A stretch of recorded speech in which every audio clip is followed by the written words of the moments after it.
ধরো তুমি গ্ল্যামার ওয়ার্ল্ডের সাথে জড়িত আছো, বা ধরো তোমার কাজ হয়তো নাচ গান অ্যাক্টিং মডেলিং এই প্রফেশনে তুমি আছো, ঠিক আছে, যেটাকে ক্রিয়েটিভমূলক কাজ বলা হয়। বা ধরো কোনো মেকআপ আর্টিস্ট, বা তুমি হয়তো মেকআপ ওরিয়েন্টেড কোনো কাজ করো, ঠিক আছে।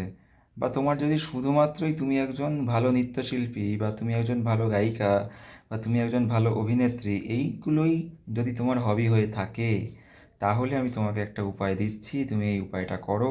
তাতে তুমি খুব সহজেই সাকসেস পেয়ে যাবে। আর সাকসেস পেতে গেলে ট্যালেন্ট থাকা বাধ্যতামূলক।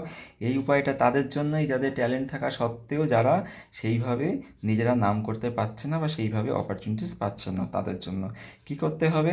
একটা পদ্মবীজ, একটা স্ফটিক, আর একটা পাঁচমুখী রুদ্রাক্ষ একটা লাল সুতোয় বেঁধে তুমি তোমার হাতে এটা ধারণ করতে পারো, নয়তো তুমি এটা তোমার গলাতেও ধারণ করতে পারো। এটা সোমবার দিন তোমাকে ধারণ করতে হবে। কাঁচা দুধ দিয়ে এই তিনটে জিনিসকে স্নান করাবে, স্নান করিয়ে একটা লাল সুতোয় বেঁধে নিয়ে তুমি সেটা হাতেও ধারণ করতে পারো, বা তুমি সেটা তোমার গলাতেও ধারণ করতে পারো।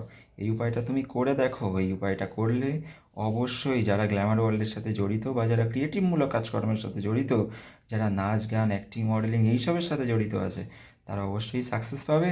আর কারা কারা কীরকম সাকসেস পেলে এটা আমাকে জানাতে কিন্তু ভুলো না, অবশ্যই আমাকে জানিও।